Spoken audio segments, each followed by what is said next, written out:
pieces still undiscovered, but you're stuck in a past of yesteryear.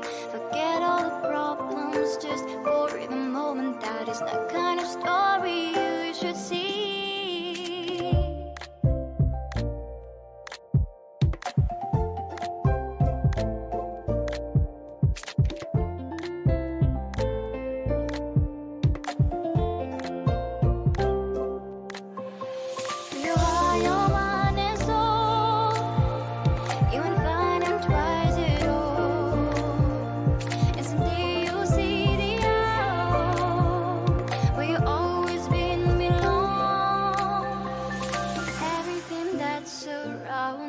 Masterpiece, just open the eyes of your own heart.